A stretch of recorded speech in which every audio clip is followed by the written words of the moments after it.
Lakshmi Srinivasa jewelleries proprietors Duggi Srinivasarao, Duggi Abhinay, IT hub ఎదురుగా Yellandu cross road, Khammam. మా family members కూడా మాకు అంత చేయలేదు. తినే కానుంచి పడుకునే వరకు కూడా అన్ని సామాన్లు అయితేంది, అమౌంట్ కానుంచి అన్ని ఇచ్చారు. బయటకు వచ్చేసి ఎక్కడికి వెళ్ళాలో అర్థం కాలేదు. రీసెంట్ గా మా అమ్మ వాళ్ళు లేరు, చనిపోయారు. ఎవరు లేరు మాకు. సార్ వాళ్ళు చాలా బాగా చూసుకున్నారు. ఇప్పటికి మేము గెస్ట్ హౌస్ లోనే ఉంటున్నాం. అందుకే సిఎంఆర్ పుట్టిల్లా అన్నది నేను. అందుకే అనుష అండి, నేను సిఎంఆర్ లో పనిచేస్తాము. మాకు ఇల్లు మునిగి వాటర్ మొత్తం ఇంట్లోకి వచ్చినప్పుడు ఎవరు రిలేటివ్స్ కానీ ఎవరు సపోర్ట్ లేరు. కేవలం సిఎంఆర్ వాళ్ళు మాత్రమే, మా సార్ వాళ్ళు, manager sir, Murali sir, Vijay sir, మా ఎస్ఓల్ డిఎంస్ అందరూ మాకు సపోర్ట్ ఉన్నారు. వేసుకోవడానికి బట్టలు కూడా లేకపోతే బట్టలు కానీ ఫుడ్ కానీ ప్రతి ఒక్కటి మాకు మా షాప్ వాళ్ళ నుంచి వచ్చాయి. అది మునిగిపోయిన తర్వాత, ఇల్లు మునిగిన తర్వాత ఒక 3-4 days కూడా ఇంట్లోకి పాములు రావడం అట్లుంటే. ఏరియా అమ్మ మీద అంటే జలగం నగర్ మేడం. జలగం నగర్. మేము అవి కూడా వచ్చాయి. ఇల్లంతా చల్లదనానికి పాములు ఎవరిని వస్తే మా సార్ వాళ్ళే, మా విజయ్ సార్ కానీ మురళి సార్ కానీ వెహికల్ ఇంటికి పంపించి ప్రతిరోజు ఫుడ్ నుంచి మొత్తం బట్టలు, ఫుడ్, వెహికల్ పంపించి వేర్ హౌస్ లో ఇక్కడ మా దగ్గర ఉన్న గెస్ట్ హౌస్ కి పంపించారు. ఫ్యామిలీ మొత్తాన్ని పంపించారండి. తెలిసి వచ్చింది మేడం ఆ టైంలో. ఎలాంటి భయం అనిపించింది అంటే పాములు వస్తున్నాయని చెప్పారు కొంతమంది.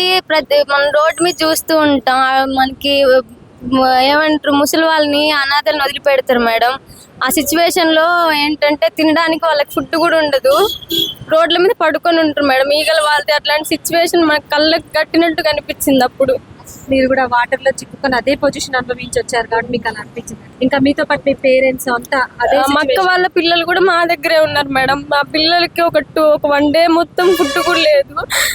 మా షాప్ వాళ్ళే మాకు ఫుడ్ కానుంచి ప్రతి ఒక్కటి మా షాప్ వాళ్ళే పంపించారు మేడం మాకు. అంటే ఇంకా గవర్నమెంట్ నుంచి కూడా చాలా మంది వస్తున్నారు, ఫుడ్ అవన్నీ డొనేట్ చేస్తున్నారు. ఆ వాటర్ లో మీ దాకా చేరలేదా?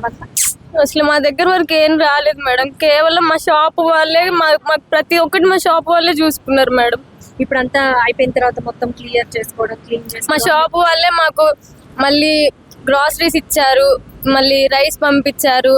ఒక 10,000 కూడా మా షాప్ వాళ్ళు, ఎంతమంది అయితే మా షాప్ లో చేసే వాళ్ళకి ఇల్లు అంతా అట్లా అయిపోయిందో ప్రతి ఒక్కరికి 10,000 రూపీస్ మా షాప్ వాళ్ళు మాకు పే చేశారు మేడం.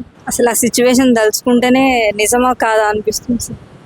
అసలు ఆ టైంలో మాకు ఏం చేయాలో అర్థం కాలేదు. ఇక్కడ వరకు వచ్చినాయి నీళ్లు.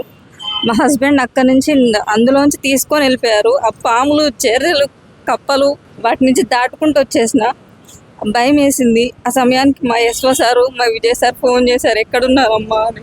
ఆ టైంలో సార్ ఇక్కడ ఉన్నాం, మేము బయట ఉన్నాం అంటే ఇంటికి వచ్చేయండి, ఎంత ఇబ్బందిలో ఉన్నా కళ్ళు మూసుకొని వచ్చేసేయండి ఇంటికి, మీరు ఎక్కడ తిరుగుతారు అని మా ఎస్ఓ సారు, మా విజయ్ సారు ఫోన్ చేశారు. బాగా మేమే వెళ్ళలేదు. ఆ రోజు మొత్తం బయట తిరిగాం. అంటే ఎక్కడ నుంచి ఇప్పుడు ఇంటి నుంచి వరదల నుంచి అట్లా మొత్తం పాములు అవన్నీ దాటుకుని పెట్టి ఎక్కడ స్టే చేశారంటే మీరు? మార్నింగ్ 4కి స్టార్ట్ అయింది, మేము చూసుకోలేదు మేడం. ఆ వాటర్ ఇంట్లోకి వచ్చేసాయి. మాకు భయం వేసింది.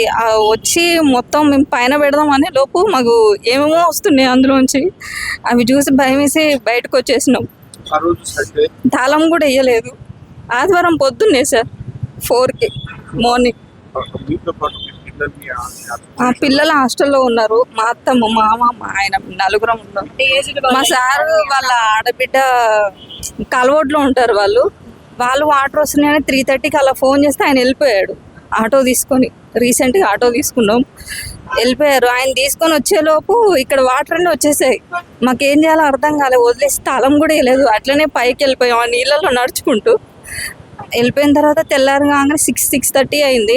మా సార్ వచ్చి తీసుకెళ్లారు. పైనే ఉన్నాం మేడం. భయంతో ఏం చేయాలో అర్థం కాలేదు. మా సార్ ఫోన్ చేస్తారు అప్పటికి, ఎక్కడున్నారమ్మా అని. అంటే అదే సైడ్ మౌన్ కూడా ఫోన్ చేసి సార్ వాళ్ళు కూడా చాలాసార్లు అడిగారు, ఎక్కడున్నారమ్మా, జాగ్రత్త, సేఫే కదా, పోయినాయి, మీరైతే సేఫ్ ఉన్నారు కదా అని ఫోన్ చేశారు. తెల్లవారుజామున 4 గంటల నుంచి రాత్రి 9 గంటల వరకు డాబా మీద గడపలే మేడం. ఆ నీళ్ళలో నడుచుకుంటూ వచ్చేస్తాం మేము. బయటకు వచ్చేసి ఎక్కడికి వెళ్ళాలో అర్థం కాలేదు. రీసెంట్గా మా అమ్మ వాళ్ళు లేరు, చనిపోయారు. ఎవరు లేరు మాకు. కానీ సార్ వాళ్ళు చాలా బాగా చూసుకున్నారు. ఇప్పటికి మేము గెస్ట్ హౌస్ లోనే ఉంటున్నాం, మా ఇంట్లో లేము మేము. ఆ ఇల్లంతా తడిచి ఈగం వస్తుంది. ఆ ఈగానికి మా సార్కి జ్వరం వచ్చింది. సార్ వాళ్ళు ఫుడ్ పంపించారు.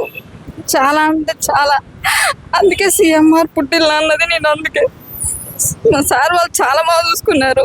మా ఎస్ఓ సార్ కూడా తిన్నారా మన నైట్ 12 గంటలకు కూడా ఫుడ్ పంపించారు. మేము తిన్నామా లేదా అని మా గురించి ఆలోచించారు. మా సార్ వాళ్ళు కూడా, రమణ సార్ కూడా ఎంతమంది ఉన్నారు ఏంది అని చెక్ చేసుకొని మరి మొత్తం స్టాఫ్ 21 మెంబర్స్ మా అందరికీ బియ్యం ఇచ్చి, సరుకులు ఇచ్చి, అమౌంట్ కూడా వేశారు. ఎవరెవరు ఈ వర్గంగా బాధితులు ఉన్నారో అవును మేడం, అందరికి ఇచ్చారు. చాలా అంటే చాలా, అసలు ఇప్పుడు ఉండడానికి కూడా ఇల్లు లేదు, అందులోనే ఉంటున్నాం, గెస్ట్ హౌస్లోనే. మార్నింగ్ దాకా కూడా అక్కడే ఉండి అన్నీ ఫ్రెష్ అప్ అయి వస్తున్నాం. మా సార్ వల్లే మొత్తం చూసుకుంటున్నారు. మా ఫ్యామిలీ మెంబర్స్ కూడా మాకు అంత చేయలేదు. తినే కానుంచి పడుకునే వరకు కూడా అన్ని సామాన్లు అయితేంది, అమౌంట్ కానుంచి అన్ని ఇచ్చారు. బయటకు వచ్చేసి ఎక్కడికి వెళ్ళాలో అర్థం కాలేదు. రీసెంట్గా మా అమ్మ వాళ్ళు లేరు, చనిపోయారు, ఎవరు లేరు మాకు. సార్ వాళ్ళు చాలా బాగా చూసుకున్నారు. ఇప్పటికీ మేము గెస్ట్ హౌస్లోనే ఉంటున్నాం. అందుకే సిఎంఆర్ పుట్టిల్లు అన్నది నేను. అందుకే